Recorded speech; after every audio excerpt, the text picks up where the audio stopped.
December 17th, 1944, 5:30 a.m., near Honsfeld, Belgium. The massive engine of the Tiger tank coughed once, shuddered, and fell silent. SS Obersturmbannführer Joachim Peiper pounded his fist against the turret hatch, the metallic strike ringing through the frigid darkness. His driver, Unterscharführer Werner, tried again to restart the 700-horsepower Maybach engine. It didn't even turn over. The fuel gauge hovered at 0. From below came Werner's strange shout. The emergency reserve was empty as well. Peiper climbed out of his command tank, boots cracking the frozen ground as he stepped onto Belgian soil. Around him, the most powerful armored advance the Wehrmacht had assembled that winter, 67 tanks, 149 half-tracks, and nearly 5,000 elite Waffen-SS soldiers, was stalled, powerless for want of fuel. Ahead, through swirling morning mist, Peiper saw the abandoned American positions in Honsfeld, a critical fuel depot belonging to the U.S. 99th Infantry Division. The retreat had been so sudden, the GIs left coffee steaming in tin cups, fires still flickering in oil drums, and, lined neatly as if staged for collection, row upon row of jerry cans, thousands of olive-drab American gasoline containers. Peiper approached with something approaching reverence. His adjutant, Hauptsturmführer Hans Gruber, cracked one open and inhaled. High-octane gasoline. Liquid salvation. Men scrambled feverishly to refuel the stalled vehicles. Peiper paced through the stacks, counting. The numbers shocked even him. 50,000 gallons. Enough to push his Kampfgruppe all the way to the Meuse River. Enough to alter the fate of the entire offensive. The Americans had abandoned more fuel in the single depot than most German armored divisions received in half a year. But as Peiper watched his troops feed American gasoline into German engines, an oppressive understanding settled over him. If the enemy could afford to leave behind what Germany would guard with entire units, then the war had already been lost. Germany had not merely miscalculated, it had failed to comprehend the scale of its opponent. 6 months earlier, in June 1944, Albert Speer, Minister of Armaments and War Production, delivered a report to Hitler that should have halted all future offensives. Allied bombers had shattered Germany's synthetic fuel infrastructure. The Luna works, which produced 175,000 tons of fuel in April, produced barely 5,000 tons by September. The hydrogenation plants at Politz, Bohlen, and Bruck were operating under 10% capacity. The statistics foretold inevitable defeat. In 1944, the United States pumped 1.8 billion barrels of crude oil. Germany, counting synthetic fuel in what remained of Romania's fields, produced just 33 million, less than 2% of the American output. The Third Reich was attempting mechanized warfare with the logistics of the First World War, horses pulling supply wagons, while America drowned its armies in petroleum. Major Friedrich Siemann, in German logistics, estimated the Ardennes offensive required 4.5 million gallons of fuel to reach the Meuse River. Hitler allotted 5 million, but only half ever reached frontline units due to destroyed rail lines and poor transport. The entire German strategy relied on capturing American fuel. Proof not of operational brilliance, but of strategic collapse. Meanwhile, the Allies had built a sprawling network, Pluto, the pipeline under the ocean, and the Red Ball Express, a truck fleet carrying 12,500 tons of supplies every day to forward units. By December 1944, American forces in Europe burned 1.2 million gallons of fuel daily and received 1.4 million. They were stockpiling fuel at the height of combat. Peiper was no naive commander. At 29, he was among the youngest regimental leaders in the Waffen-SS, awarded the Knight's Cross with oak leaves and swords, hardened by brutal campaigns on the Eastern Front, where he learned that fuel mattered even more than ammunition. His Kampfgruppe had been chosen as the Schwerpunkt, the spear point of the Ardennes offensive. At the final briefing in Tondorf on December 14th, General Sepp Dietrich, commanding the 6th SS Panzer Army, gave blunt orders. You will have fuel to reach the Meuse if you seize American supplies.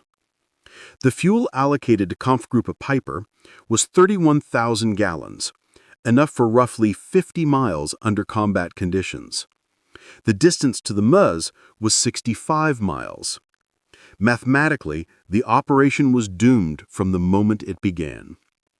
As his column prepared to move on December 16th, Peiper issued strict fuel-saving orders: single-file advance, no idling over 5 minutes, and capturing enemy fuel depots as the top priority, even over achieving tactical objectives. In stark contrast, just 20 miles away, Captain James Rose of the U.S. 743rd Tank Battalion wrote in his unit log, "Fuel resupply, 8,000 gallons. Third delivery this week. Storage tanks full." That same morning, German artillery that opened the offensive fired more ammunition in 2 hours than had been budgeted for entire operations earlier in the war. Yet even this impressive barrage concealed a grim truth. Germany lacked the resources to sustain it. Peiper's armored spearhead finally rolled out at 7 a.m., already behind its planned timetable. Routes that German maps portrayed as major roads turned out to be narrow rural tracks, many little more than dirt paths. Heavy vehicles built for the wide expanses of the Eastern Front bogged down in the tight, twisting Ardennes, and before long, massive traffic jams formed. Near Lanzerath, Peiper ran into a problem he never anticipated. A single American intelligence and reconnaissance platoon, only 18 men, who delayed the most formidable German armored formation in the West for nearly 10 hours. While the fight dragged on, Peiper's tanks idled in the cold, burning away the fuel that was supposed to deliver them to the Meuse. When his forces finally punched through and reached Honsfeld at sunrise on December 17th, they had advanced only 20 miles and used 40% of their fuel. At this pace, they would run dry long before the halfway point to their objective. The American fuel point in Honsfeld wasn't even a major distribution center, just a forward Class 3B depot for the U.S. 99th Infantry Division. Yet what Peiper found there surpassed the monthly fuel allocation for a German panzer division. Hauptscharführer Hans Gruber later testified, "We found mountains of jerry cans, each with 5 gallons of fuel, stacked 3 meters high, stretching perhaps 200 meters. It seemed endless." The captured gasoline was high-quality aviation and motor fuel, 80 octane and above. Ironically, it was almost too refined. German Maybach engines were optimized for 74 octane, and several tanks suffered misfires when filled with the American product. As refueling continued, Sergeant Wilhelm Hoffmann searched the depot office and discovered paperwork. He knew English. His family had owned an import business before the war, and the shipping manifests stunned him. The fuel had traveled from Texas to New York, across the Atlantic to Liverpool, shipped across the Channel to Normandy, and finally trucked 400 miles to Honsfeld, a 6,000-mile journey completed in less than 6 weeks. "I handed the documents to Obersturmbannführer Peiper," Hoffmann recalled decades later. "He read them silently, crushed them in his fist. His face lost all color. We both understood the implication." Private Ernst Kara uncovered newspapers, Stars and Stripes, dated December 15th, only 2 days earlier. The headline announced a new pipeline from Cherbourg to Verdun, capable of pumping 300,000 gallons a day. A single pipeline delivering every 24 hours more fuel than Kampfgruppe Peiper needed for the entire offensive. To grasp Peiper's alarm, one must understand how dire Germany's petroleum situation had become. Since May 1944, Allied bombing had slashed synthetic fuel production by 90%. The Luftwaffe grounded aircraft not due to losses, but because there was no aviation gasoline. Pilot training dropped from 250 hours to barely 60. The German Navy surface fleet was immobilized. U-boats ran snorkeling systems to conserve diesel by staying on batteries. At home, virtually no civilian automobiles had run since 1942. Gasoline was so precious that even theft of a single liter drew Gestapo attention. Farmers were returning to horses instead of tractors. Meanwhile, the United States produced 67% of the world's oil supply. The East Texas oil field alone generated more crude than all German-occupied Europe combined. American refineries were so efficient, they were inventing new petroleum products purely to use surplus output. With 50,000 gallons captured at Honsfeld, Peiper's column pushed onward, reaching Billingen by midday on December 17th. They seized more supplies, ammunition, rations, and most significantly, maps that revealed other American fuel dumps. But these maps also revealed a crushing truth. The Americans had fuel stockpiles everywhere, every crossroads, every town, every staging area. The U.S. First Army alone held reserves of 3.5 million gallons. Peiper advanced towards Ligneville and there committed one of the war's most notorious atrocities, the Malmedy Massacre, murdering 84 American prisoners. Even this atrocity, he later claimed, was driven by fuel desperation. He could not afford gasoline to transport them. By nightfall, the spearhead reached Stavlo, location of a huge depot containing more than 2 million gallons of American fuel, enough to guarantee a drive to the Meuse. But as the first German vehicles approached, U.S. combat engineers were already ordered to destroy it. Captain John Brewster of the 291st Engineer Combat Battalion had clear instructions: deny fuel to the enemy, no matter the cost. The depot held 2,189,000 gallons of gasoline stacked across 15 acres. At 16:30 on December 17th, engineers laid gasoline trails between rows of jerry cans. White phosphorus grenades were handed out. Technical Sergeant Paul Solis lit the inferno. A wall of flame rose 100 feet. It roared like a furnace. The whole place ignited in seconds. Flames towered 1,000 feet into the air and burned for 3 straight days, enough fuel to power Peiper's brigade to Antwerp and back. Unterscharfer Werner watched Peiper's reaction. The Obersturmbannführer stood on his turret, staring at the fire. For several minutes, he said nothing. Then he came down and told me, "They can afford to burn 2 million gallons just to keep it from us? What are we even doing here?"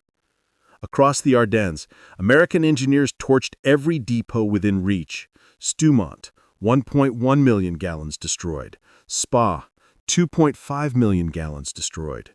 More than 8 million gallons deliberately burned in the first week, more than Germany had supplied for the entire offensive. Only a logistical superpower could casually destroy a resource Germany considered more valuable than lead. The Red Ball Express had already transported more than 412,000 tons of material using a fleet of 6,000 trucks running day and night without pause. Each truck averaged 40 gallons of fuel per day, meaning the logistics effort itself consumed more gasoline than the entire German Army Group B received in a month. By December 1944, U.S. Motor Transport Services operated 230 dedicated truck companies along color-coded supply routes, delivering 20,000 tons of essentials every day, including over 3,000 tons of gasoline. On December 18th, Colonel James Snyder, the First Army's chief logistics officer, noted in his daily report, "Fuel received, 1,847,000 gallons. Fuel issued, 1,623,000 gallons. Reserve increase, 224,000 gallons." Even while in combat, U.S. supply levels were growing. The pipeline network was even more astonishing. Operation Pluto, pipeline under the ocean, pumped 1 million gallons a day directly from Britain into the European mainland. Inland lines expanded that flow. The Cherbourg-Paris pipeline delivered 800,000 gallons daily. The Sena line, another 650,000 gallons. By December, Allied forces in Northwest Europe were consuming 7.5 million gallons per day and receiving 8.2 million, building surplus while attacking. As Peiper pressed deeper into Belgium on December 18th, the hopelessness of his mission became undeniable. At Chenot, his troops seized another small depot, but 5,000 gallons disappeared in only 3 hours of combat maneuvering. Fuel consumption in the Ardennes was punishing. Tiger tanks burned 2.5 gallons per mile in battle, Panthers 1.5 gallons, and the forest terrain increased fuel usage by 40%. Hauptsturmführer Otto Dingler, maintenance officer of the 1st SS Panzer Regiment, reported, "By noon on December 18th, we had used 67,000 gallons since the offensive began, yet captured only about 55,000. We were running at a deficit." Meanwhile, ultra-intelligence intercepts informed the Americans of Peiper's worsening condition. General Courtney Hodges issued orders. Enemy critically short of fuel, destroy all gasoline depots if enemy approaches. That same day, American C-47 transports flew 316 missions into besieged Bastogne, delivering 160,000 gallons of fuel to one surrounded town. The airlift alone brought in more gasoline than Peiper's entire Kampftruppe still possessed. By December 19th, fighting near Stoumont brought Peiper to the edge of collapse. Tanks were being abandoned not due to enemy fire, but simply because their fuel tanks were dry. Peiper pooled the last liquid fuel, roughly 8,000 gallons, enough for one final push or retreat, but not both. While his column starved for fuel, Allied commanders were planning for January. Brigadier General Maurice Gilland submitted a request for 245 million gallons for the coming month, and the approval came instantly, with no debate. American logistics were superior in design as well as quantity. U.S. gasoline-powered vehicles were standardized for efficiency. Sherman tank, 0.8 gallons per mile. American trucks, 8 miles per gallon, fully loaded. Parts interchangeable across models. German forces relied on a chaotic mix of captured and domestic vehicles, each requiring different fuels, oils, and parts. French tanks demanded one lubricant, Panthers another, Soviet-built trucks something else entirely. Logistical complications multiplied fuel waste. On December 20th, Peiper received a grim transmission. Fuel convoy destroyed by Allied aircraft. No resupply possible. Continue with available fuel. Peiper assembled his officers. Sturmbannführer Werner Pachka delivered the hard truth. We have fuel for perhaps 20 kilometers. The Meuse is 30 kilometers away. According to Hans Gruber's testimony, Peiper said quietly, "We face an enemy who destroys more gasoline just to deny it to us than we were issued for this entire operation. What we captured in Honsfeld felt miraculous, yet to them it was nothing. We cannot win." That conclusion spread quickly through the German leadership. General Hasse von Montefol later wrote, "When I learned the Americans had destroyed 8 million gallons rather than risk us capturing it, I knew the offensive had failed before it had truly begun." Colonel Friedrich von der Heydt, captured on December 23rd, told his interrogators, "Your soldiers throw away chocolate. My men have not seen chocolate in 2 years. You burn millions of gallons. We measure fuel by the liter. How can we fight such wealth?" By December 21st, Peiper was surrounded near Le Glaise. His tanks were immobile. American units encircling him, the 30th Infantry Division, 82nd Airborne, and 3rd Armored Division, had 340,000 gallons allocated for that day alone. Peiper had perhaps 1,000 gallons total. Private First Class Richard McKinney wrote home, "We've trapped a bunch of Germans who ran out of gas. Our captain jokes we use more fuel heating coffee than they have for their tanks." American dominance in logistics reached its peak when Patton's Third Army executed a rapid pivot north, a redeployment requiring 350,000 gallons of fuel, accomplished in 3 days. German planners would have considered such an operation fantasy. Clear skies on December 23rd unleashed Allied air power. 2,000 sorties flew that day alone. P-47 Thunderbolts burned 300 gallons per hour. B-26 Marauders burned nearly 200 per hour. In a single day, Allied aircraft consumed more fuel than Germany assigned to the Ardennes offensive in total. On the night of December 23rd-24th, Peiper gave the order: abandon the vehicles, escape through the woods. Of the 119 tanks and assault guns that began the offensive, 39 remained functional, but they were immobile and had to be destroyed with whatever munitions remained. Obergrenadier Heinz Gauls recalled, "We drained the last drops from every vehicle, maybe 200 gallons total." Peiper personally oversaw the destruction of his own command tank, a machine worth a fortune in Reichsmarks, reduced to scrap simply because its fuel tanks were empty. Of the roughly 5,000 troops who began the offensive with Kampfgruppe Peiper, only about 770 eventually made it back to German lines. They had traveled some 60 miles, seized multiple depots, and uncovered a devastating truth about Allied logistics. Reports of what Peiper's men found spread quickly through the German High Command. On December 26th, Field Marshal Walter Model was briefed on captured Allied fuel stores. His chief of staff later recalled Model's stunned reaction. He reread the figures in disbelief. 50,000 gallons in Honsfeld, 2 million gallons burned at Stavelot, 8 million destroyed throughout the Ardennes. Model finally muttered, "We are not fighting the same war." Hitler was briefed on December 28th and refused to believe any of it. Speer would later write, "Hitler declared the numbers to be Allied propaganda. When shown photographs of the burning depot at Stavelot, he insisted they were fabrications from Hollywood. But the ranks beneath him understood." Grenadier Wilhelm Hoffmann wrote home, "Americans destroy more fuel in 1 day than we receive in a month. They drive their tanks as we march.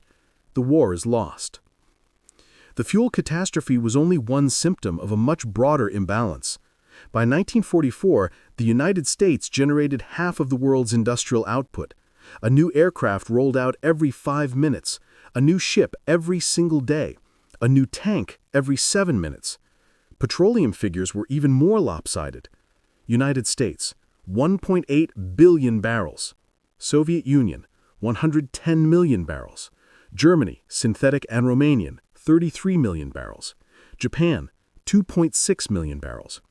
Combined, Axis old production didn't reach even 2% of American output. After 1942, every German offensive was strangled by fuel scarcity. Every American offensive surged forward, powered by limitless supply. A revealing moment came on December 27th.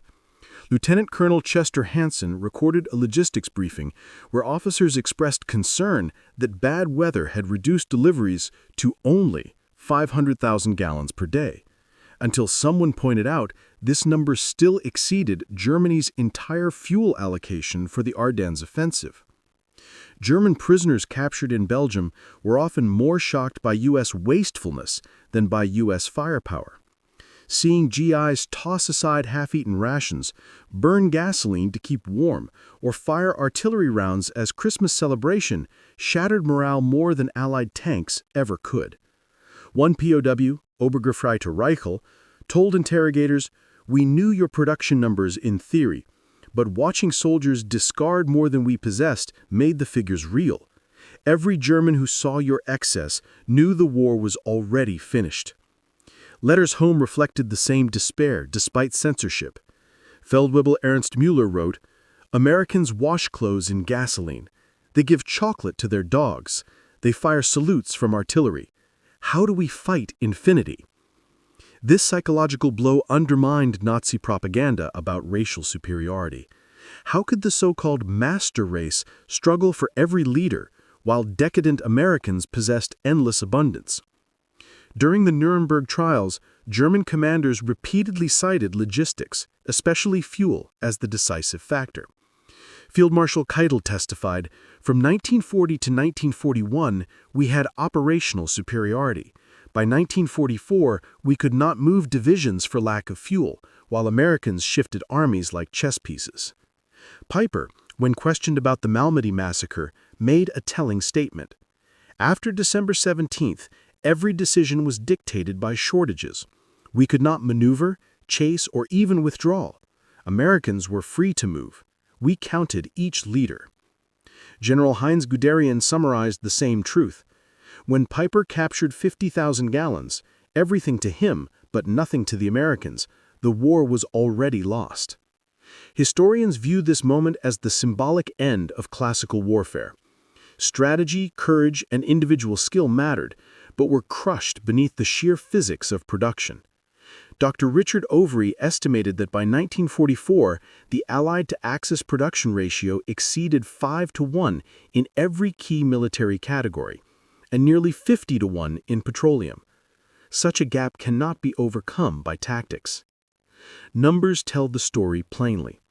U.S. wartime aircraft produced 324,750. German aircraft, 119,907. U.S. tanks, 88,410. German tanks, 46,857. U.S. petroleum, 1944, 1.8 billion barrels. German petroleum, 33 million barrels. On December 24th, as Peiper's exhausted men slipped through American lines on foot, abandoning 39 tanks, 70 half-tracks, and 177 support vehicles, the reality became undeniable. They had seized 50,000 gallons at Honsfeld and celebrated like it might turn the tide, only to learn by evening that Americans could burn millions without blinking. Hence Werner reflected in 1975, "That morning we thought we had won the lottery. That evening we learned we had already lost." 50,000 gallons was less than 2 days' consumption for a single American armored division, less than 3 hours fuel burned by the Red Ball Express, statistically invisible in Allied logistics, a rounding error. Major General J. Lawton Collins wrote, "The Americans assumed we valued fuel as they did, as life itself. They never understood we had so much that we could destroy it simply to avoid a minor inconvenience." Operation Wacht am Rhein was defeated by the immutable math of industrial war. During the offensive, Germany consumed approximately 2.8 million gallons, 40% supplied by captured depots. In the same period, U.S. forces consumed 267 million gallons, nearly 100 times more. Germany lost 100,000 men, 800 tanks, and 1,000 aircraft. But the most severe loss was the death of illusions. Those who witnessed American material abundance realized that Germany was not waging a war. It was participating in its own execution. Joachim Peiper survived his war crimes trial and imprisonment, released in 1956. But years earlier, in 1967, he told historian Henry Leach, "Finding that depot was the worst moment. Had we run out earlier, we might have withdrawn with dignity. Instead, we learned Americans had oceans while we had drops. We learned the impossible." The lesson stretches far beyond 1944. In industrial warfare, logistics defeat strategy. Factories beat courage. Mass production overwhelms battlefield skill. The German soldiers of 1944 may have been better trained and more experienced, but it made no difference. The Americans were powered by a machine that could waste more than Germany could produce. This truth echoed from every jerry can in Honsfeld, every gallon torched in Stavelot, every pipeline threading across France. Future wars between great powers would be decided not by brilliant generals, but by nations capable of turning raw materials into overwhelming force.